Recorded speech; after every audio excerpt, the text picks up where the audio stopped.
Je passe la parole sans plus de transition à Flora Verne qui va maintenant tirer le fil de la pelote. Bonjour. Donc moi je vais vous parler je vais essayer de proposer une typologie des communs. Alors j'attends que le PowerPoint s'affiche, hein, bien évidemment. Cette typologie des communs, alors qui a déjà été esquissée un petit peu par Bruno dans le contexte savoyard plus particulièrement. Moi je vais essayer de proposer une typologie des communs un peu plus étendue. Ce serait bien qu'on voit le PowerPoint sur nos écrans aussi, si possible. Donc moi, je vais essayer de proposer une typologie des communs un petit peu plus étendue, qui ne se limite pas en fait à la distinction public-privé, qui bien souvent transcende cette distinction. Non, ce n'est pas le bon PowerPoint. Désolée. Dis celui-là. Voilà. Merci. Donc, une typologie des communs.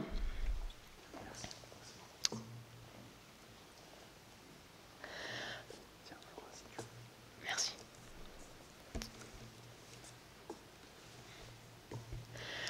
Voilà, donc cette typologie des communs, en fait, je voudrais d'abord commencer par rappeler un petit peu d'où viennent les communs qu'on trouve en France. Alors j'en ai exclu un certain nombre de ma présentation parce que le temps qui m'était imparti était assez limité. J'ai exclu notamment toutes les propriétés, tous les communs fonciers en fait qui reposaient sur l'eau, donc les étangs, les marais, ce genre de questions qui ont été relativement moins étudiées. Mais si on regarde d'une manière générale et en incluant justement ces exemples que dont je ne parlerai pas aujourd'hui, les sources, les origines, en fait, les sources juridiques de ces communs fonciers, on en a trois principalement. La première, c'est le droit féodal. Donc, en fait, on a un certain nombre de communs fonciers qui sont fondés sur des titres émanés des seigneurs. Et c'est des titres qui, parce qu'ils ne créaient pas de relation d'inféodation, n'ont jamais été abolis. En fait, ils n'ont pas été touchés par l'abolition des privilèges et de la féodalité. Et parmi ces communs fonciers, on trouve notamment un certain nombre de pâturages communaux ou de droits sur les terres vaines et vagues qui ont été concédés par des seigneurs. Et donc, dans les décisions de justice, on va trouver une référence à un titre de 1400 quelque chose concédé par le seigneur du coin aux habitants de la commune. Deuxième source, on a du droit coutumier. Le droit coutumier, en fait, c'est un droit donc, qui n'est pas émané d'un titre en particulier, mais c'est une pratique qui était commune, il n'y a pas forcément de texte, et cette pratique commune, elle est encore reconnue aujourd'hui par nos juridictions. Donc on n'a pas de titre, on n'a pas de loi, on n'a pas de texte, mais la jurisprudence reconnaît que ça fait 600 ans qu'on fait comme ça et on ne va pas changer ce droit. Donc là, on trouve par exemple des exemples sur la gestion, la gouvernance collective des étangs ou encore des montagnes. Et la troisième source, peut-être plus surprenante de communs, c'est le droit civil. On peut avoir des communs fonciers assez anciens, hein, je ne parle pas d'initiatives contemporaines, hein. On peut avoir des communs fonciers assez anciens qui émanent du droit civil, donc d'un contrat de droit privé, d'une situation de droit privé. Souvent, c'est même pas des contrats, hein, c'est juste des situations, des configurations foncières qui vont faire que, à partir même de propriétés privées, on va se retrouver avec un commun foncier parce qu'on ne peut pas gérer les biens autrement. Et donc, on va avoir un certain nombre d'exemples de communautés qui se sont formées autour de biens nationaux qui ont été acquis au moment de la Révolution ou de communautés qui sont accessoires à un certain nombre de biens. Et en fait, quand je fais le tour de ces sources, la plupart des sources sont des sources de droit privé.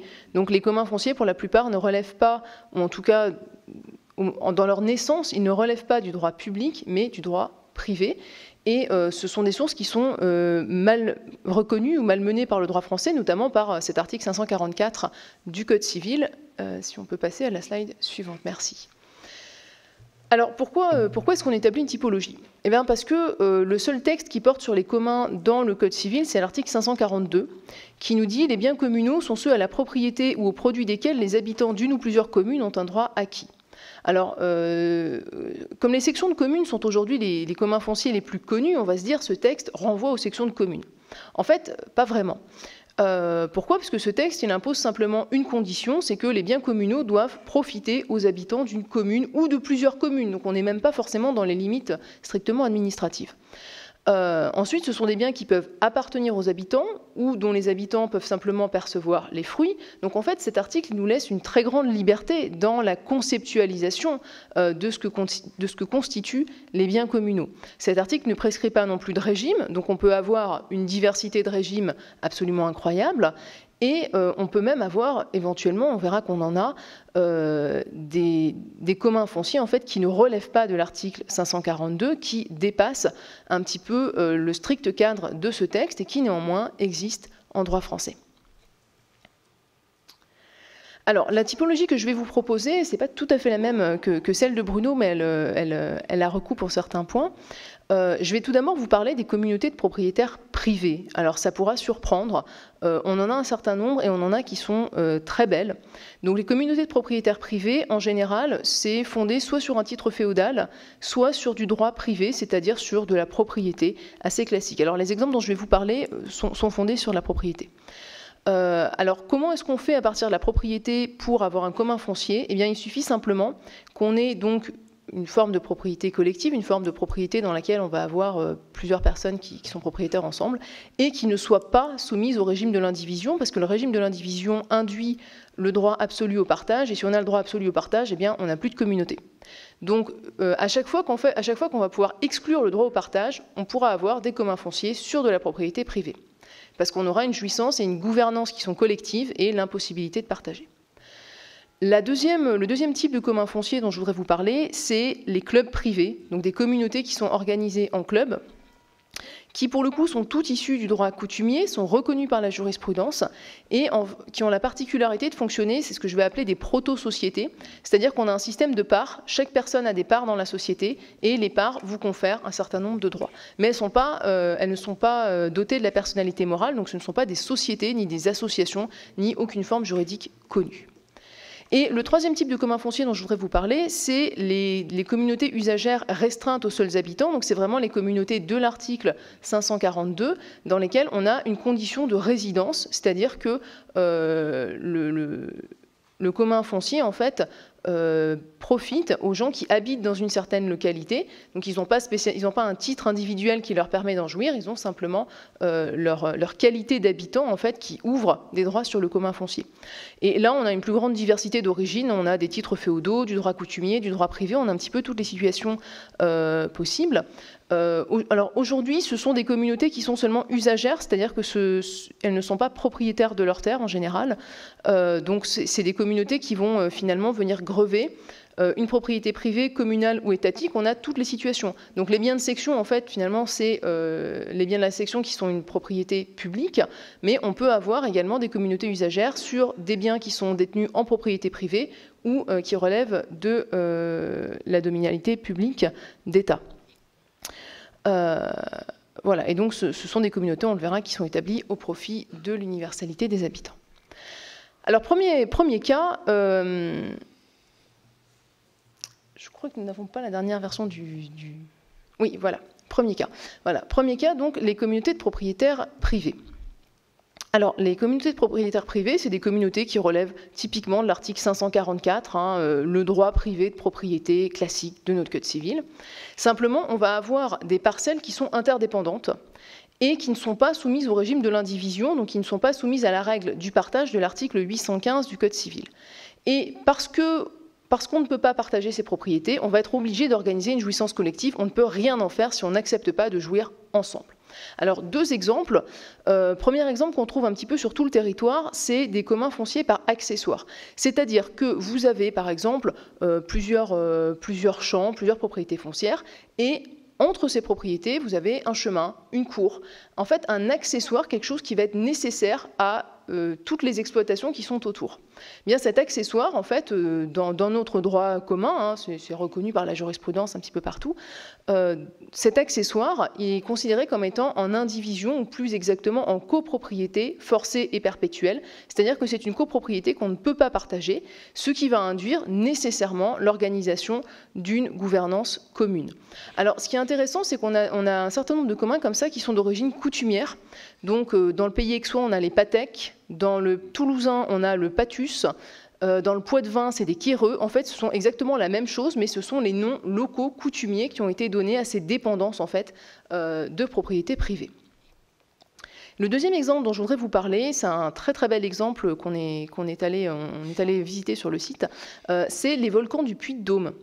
Les volcans du Puy-de-Dôme, alors pour partie sont des biens de section, et une autre partie des volcans sont ce qu'on appelle des biens non délimités. Alors les biens non délimités, alors dans ce cas-là, en fait, l'origine, c'était le rachat en commun des biens nationaux par les paysans. Mais le principe des biens non délimités, en fait, c'est qu'on a une grande parcelle qui est délimitée au cadastre. Et à l'intérieur de cette grande parcelle, il y a différents titres de propriété privée, donc sur des parcelles qui vont faire 1 hectare, 2 hectares, 3 hectares. Simplement, on ne sait pas où se situent ces petites parcelles dans la grande parcelle. Donc en fait, les propriétaires, ils ont un titre de propriété privée, article 544, simplement, ils ne savent pas où se trouve leur parcelle dans un ensemble plus grand. Et ça fait que en fait, nos propriétaires, ils sont obligés de s'entendre, parce qu'ils ne savent pas où est leur parcelle, ils ne sont pas en indivision, donc ils ne peuvent pas demander le partage. Le bornage n'est pratiquement pas possible. Sur les volcans, on a, je crois, 800 hectares et 400 propriétaires ou quelque chose comme ça. Donc en fait, on ne peut pas faire un bornage parce qu'ils vont se battre pendant des siècles avant d'arriver à trouver un point d'entente. Surtout que les volcans, toutes les terres ne sont pas arables, on peut pas, voilà, toutes les terres ne sont pas égales. Donc on ne peut pas faire un bornage, ça coûterait beaucoup trop cher. Et finalement, ils sont obligés de s'organiser, d'organiser une gouvernance commune. Et eux, ils se sont organisés en forme d'association. Et ils ont réussi quand même à peser assez significativement sur les pouvoirs publics, puisqu'ils sont au cœur du parc des volcans. Ils sont dans une zone qui est protégée. Et donc, ils ont réussi à faire valoir leurs droits, notamment contre l'exploitation commerciale des sites. Donc voilà pour les exemples vraiment de droit privé de l'article 544 pour montrer un petit peu que la propriété privée, ce n'est pas nécessairement une propriété individualiste. Le deuxième cas dont je voudrais vous parler, c'est les communautés qui sont organisées en clubs.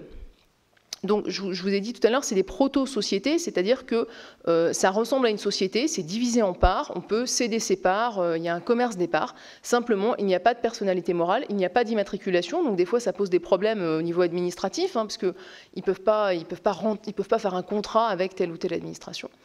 Et ce club privé, bien évidemment, il a des règles de gouvernance, comme n'importe quelle société, donc ici proto-société, il y a des règles de gouvernance qui sont prévues. Alors, généralement, c'est des situations qui sont coutumières, donc c'est des règles de gouvernance qui sont reproduites depuis des siècles dans ce club privé. Et on n'est pas nécessairement sur une propriété entièrement privée. Donc on a déjà une certaine diversité de régimes dans ces clubs privés. Je vais prendre 3 exemples. Le premier qui a déjà été évoqué, c'est la bourgeoisie, donc notamment la bourgeoisie de Saint-Gingolph, qui est assez unique en France, dans lesquelles en fait, les parts des propriétaires s'appellent des rappes. Et la rappe, ça confère un certain nombre de droits sur les pâturages et plus particulièrement sur le prélèvement du bois, parce qu'ils ont des très grosses exploitations de bois sur ce commun foncier. Et donc, la propriété en fait, du sol, le sol appartient à la société bourgeoisiale, société qui n'est pas immatriculée. Donc, ce qui a posé de nombreux problèmes. Ils sont en train, évidemment, d'essayer d'obtenir la personnalité morale parce que les impôts ont du mal. Voilà. Donc, premier exemple. Deuxième exemple, en Savoie. Alors, c'est un exemple qui est un petit peu en désuétude. En Savoie, on a ce qu'on appelle des fonds de vache. Et le fond de vache, en fait, c'est un petit peu pareil. On a une montagne qui est collective et sur laquelle différents éleveurs vont avoir des têtes de vache. Et la tête de vache, c'est l'unité de compte. Et en fait, en fonction du nombre de têtes de vache qu'on a, on peut amener un certain nombre de vaches, évidemment, à pâturer sur la montagne. Et là, c'est un petit peu différent parce que, en fait, ce sont simplement des droits usagers. Donc, ils se répartissent en fait l'utilisation de la montagne comme pâturage, mais la montagne peut être une propriété collective, une propriété privée, une propriété sectionnelle. En fait, la montagne peut être soumise à n'importe quel régime juridique. On n'est pas nécessairement sur la propriété privée, contrairement à la bourgeoisie de Saint-Gingolph. Le troisième exemple dont on reparlera tout à l'heure, donc je vais en parler très très brièvement, c'est le Cayolar en pays de Soule, donc c'est dans le Pays Basque, dans lequel en fait on a des parts de bergers, et c'est pareil, les parts de bergers vous permettent d'envoyer un certain nombre de moutons en pâture, Et le caillolard, en fait, a une particularité, c'est que les caillolards, en général, sont situés sur des terres communales ou sectionnales. Donc ce sont des terres dont la jouissance est déjà attribuée aux habitants de la commune. Et simplement, les titulaires de parts de berger, ils vont avoir un droit exclusif à certaines périodes de l'année d'envoyer leurs moutons en pâture. Donc c'est un droit exclusif sur une propriété déjà collective par ailleurs. Donc on est dans un niveau assez complexe, en fait, de gouvernance entre les différents acteurs. La troisième situation dont je voudrais vous parler, qui nous prendra un petit peu plus de temps, c'est la plus fréquente en fait en pratique, ce sont les communautés usagères, donc restreintes aux seuls habitants, un petit peu celle de l'article 542. Et donc, comme le disait Bruno tout à l'heure, en fait, on a un droit d'usage à titre réel, donc c'est ce qu'on appelle les servitudes usagères dans une certaine jurisprudence. Alors pourquoi je dis que c'est un droit d'usage à titre réel? Eh bien, on pouvait auparavant en être propriétaire, évidemment, de ces biens, mais aujourd'hui, la propriété est vraiment en train de s'éroder et on n'a plus que des droits d'usage, comme l'expliquait Bruno. Donc, cette espèce de servitude établie au profit des habitants de la commune, donc dans laquelle il n'y a pas de fonds dominant véritablement parlé, il y a simplement une communauté qui bénéficie de la servitude, eh bien, elle implique une gouvernance interne, donc une gouvernance propre à la communauté, et une gouvernance externe, puisque aujourd'hui on a la communauté et le propriétaire, donc il y a forcément des relations entre, par exemple, la section et entre les habitants et la section qui va pouvoir gérer un petit peu leurs biens. Donc on va avoir des gouvernances un peu plus complexes du fait qu'on a cette dualité en fait entre usage et propriété. Alors je voudrais commencer par vous donner des exemples méconnus et des exemples qui ne sont pas des sections de communes justement. Alors, premier exemple, on en a beaucoup parlé cet été, c'est la forêt de la Teste de Bûche vers Bordeaux, donc qui a brûlé cet été malheureusement. Et en fait, sur cette forêt, on a encore, puisque c'est toujours le cas, une propriété privée du sol. Donc il y a un certain nombre de propriétaires privés qui possèdent le sol de la forêt, qui possèdent les arbres résiniers, parce que c'était une forêt d'exploitation de la résine. Et les habitants, par contre, ont un droit de jouissance sur le bois, et donc notamment, ils peuvent prélever du bois de construction. C'est assez rare, les droits de prélever du bois de construction. Et donc, on a en fait une communauté usagère. Ils ont simplement l'usage de la forêt, ils n'en ont pas la propriété, mais on est dans un rapport entre des propriétaires privés et la communauté usagère. Un autre exemple, pour montrer un petit peu la diversité de ces communautés usagères, c'est la forêt domaniale de Dabo. Alors la forêt domaniale de Dabo, c'est une autre bourgeoisie dans laquelle on a ce qu'on appelle un droit au bois bourgeois, donc c'est un droit, là encore, de ramasser du bois. Simplement, la forêt de Dabo, c'est une propriété étatique. Donc c'est une forêt qui appartient à l'État. Donc on n'est pas du tout sur un bien de section, on est sur une propriété publique qui appartient à l'État. Troisième exemple, un petit peu dans la même veine, qui a été évoqué tout à l'heure par Bruno, c'est les communaux-cultifs. Les communaux-cultifs en Savoie, donc c'est un droit de jouissance héréditaire pour les habitants, sauf que cette fois, il est exercé sur les terres communales et non pas sur les terres sectionnales. Donc on est sur des terres qui relèvent du domaine privé de la commune et sur lesquelles la commune en fait confère aux habitants un droit de jouissance exclusive et héréditaire, donc d'un petit lopin de terre en fait qui est effectivement le cantonnement d'un droit sur un commun plus ancien. Donc on peut avoir un certain nombre de situations qui ne sont pas du tout celles des biens de section. Et je voulais en parler pour mettre un petit peu plus en relief le cas des biens de section justement. Donc les biens de section, je rappelle, c'est des biens qui sont sciés sur un territoire propre, aujourd'hui rattachés au territoire d'une ou plusieurs communes, ce qui en montre bien l'artificialité. En fait, on avait un territoire, bon, aujourd'hui il se trouve sur X communes, mais il n'est pas au départ lié à la commune. Et historiquement, en fait, si on veut faire une analyse historique de ces biens de section, eh bien, on pourrait tout à fait considérer que ce sont des communautés foncières non personnifiées, alors pas vraiment des proto-sociétés, parce qu'il n'y a pas de système de part, mais ce sont des communautés non dotées de la personnalité morale au départ, dans lesquelles les habitants pris ut universi, donc c'est-à-dire la totalité des habitants, l'universalité des habitants, ont la propriété ou la jouissance, et ensuite, à l'intérieur de la communauté, eh bien, chaque habitant va exercer à titre personnel et individuel un droit de jouissance. Donc les habitants dans leur ensemble bénéficient d'une servitude sur les terres ou sont propriétaires des terres et chaque habitant individuellement peut exercer son droit d'usage et donc récolter du bois ou envoyer ses bêtes en pâture. Et ces biens de section, eh bien, on les a un petit peu dilapidés. Hein. Il y a eu une attraction du droit public assumée, hein, une vampirisation par le droit public, une expropriation qui ne dit pas son nom. Donc le Conseil d'État, en 1986, nous dit, et je cite la décision parce qu'elle est parfaitement contradictoire, « Les habitants du hameau de la Solsotte sont seuls propriétaires de la forêt ». Donc le hameau constitue une section de commune, donc ces bois sont les propriétés de la section de commune. Les habitants sont propriétaires, donc la section de commune est propriétaire. On a un passage en fait de la propriété, alors qui n'est pas une propriété privée, c'est une propriété collective de la communauté des habitants. S'ils déménagent, ils ne sont plus propriétaires, et si quelqu'un emménage, il devient propriétaire. On n'est pas dans le paradigme de 544, mais on a une propriété qui n'est pas privée, hein, je le rappelle, et le mot n'est peut-être pas adapté, mais on a une forme de propriété en tout cas. Qui leur est totalement retiré, et maintenant on dit bah, c'est la propriété de la section de commune, personne morale de droit public depuis 2013. Donc voilà, on a cette vampirisation du droit public, et cette vampirisation par le droit public, en fait, ça explique qu'on a une gouvernance qui est de plus en plus dominée par le conseil municipal, au lieu d'être la gouvernance par les habitants eux-mêmes, et on a même un certain nombre de textes qui permettent de transférer à la commune des biens de la section, alors que initialement, en fait, les biens de la section, comme ils appartenaient à un collectif d'habitants, bien tant qu'il n'y avait pas eu de prescription extinctive par le non-usage, ils étaient inaliénables et hors commerce. Et le non-usage était très difficile à caractériser parce qu'il suffisait qu'il y ait une personne qui exerce ses droits pour qu'il les conserve pour tout le monde. Donc on observe en fait que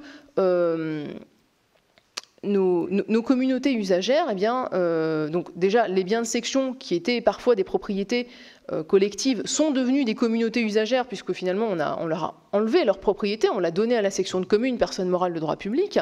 Donc on est en train un petit peu de vampiriser, de détruire ces propriétés collectives à chaque fois qu'on peut les attirer dans le giron du droit public. Pourquoi? Eh bien parce qu'on a beaucoup de mal en droit à conceptualiser les communautés non personnifiées. Hein, on a beaucoup de mal, en fait, dès qu'on n'a pas une personne morale, on est perdu. Personne morale ou personne physique.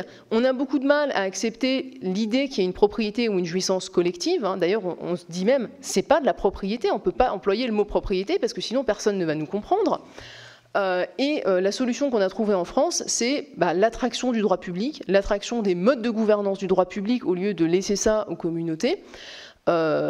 Petit problème toutefois, il y a un certain nombre de communs fonciers qui échappent à cette attraction du droit public. Tous ceux que j'ai mentionnés auparavant, les proto-sociétés, donc les clubs privés qui fonctionnent avec des parts qui sont reconnus par la coutume, ne peuvent pas faire l'objet d'une attraction par le droit public. Parce qu'il n'y a pas le mot commune dedans. On n'est pas en train de dire ce sont des biens communaux, donc par rapprochement d'idées, ou d'une certaine manière, c'est lié à la commune, voilà, on ne peut pas. Les propriétés purement privées, on ne peut pas les faire entrer dans le giron du droit public. Et donc, moi, je pense qu'il faudrait qu'on réfléchisse à un régime commun, à un régime pour tous les communs fonciers. Régime pour tous les communs fonciers, parce qu'en fait, on ne peut pas simplement vampiriser ce qu'on arrive à vampiriser et laisser les autres un petit peu en déshérence. Voilà, donc les éléments qu'on pourrait proposer de manière, enfin les éléments sur lesquels en tout cas il faudrait insister, c'est que quand on a un commun foncier, il y a un moment, il y a un droit, soit un droit de propriété, soit un droit de jouissance qui est collectif, donc c'est un droit qui appartient à la communauté, qui n'appartient pas à des individus, mais à une communauté dans laquelle on rentre ou on sort selon des modalités à déterminer. Ce droit interdit de modifier la destination des biens, ça interdit par exemple de transformer des terres agricoles en terres à usage d'habitation, ça interdit de construire sauf quand c'est dans l'intérêt de la communauté. Et ensuite, en plus de ce droit réel donc, qui bénéficie à la communauté, on a des droits qui sont personnels et individuels à chaque habitant. Donc c'est des droits de jouissance en qualité d'habitant ou en qualité de membre du groupe. Et il faudrait reconnaître aussi, bien sûr, la fonction sociale de ces communs qui permettent, par exemple, de promouvoir l'agriculture extensive plutôt que l'agriculture intensive. Donc ça, c'est la première chose. Et puis aussi reconnaître la démocratie locale, c'est-à-dire permettre aux bénéficiaires du commun d'encadrer les modes de gestion, de s'auto-gérer, plutôt que de leur imposer, en fait, finalement, un régime de droit public avec des règles administratives qui ne sont pas du tout adaptées à la situation. Donc voilà, c'est ce que m'évoque en tout cas cette typologie des communs, et typologie qui permet de retirer quand même un régime. On a un droit réel qui bénéficie à la communauté, et puis ensuite on a l'exercice individuel des prérogatives attachées à ce droit, donc qui est pour chaque membre, chaque habitant. Voilà, je vous remercie, j'espère que je n'ai pas trop dépassé.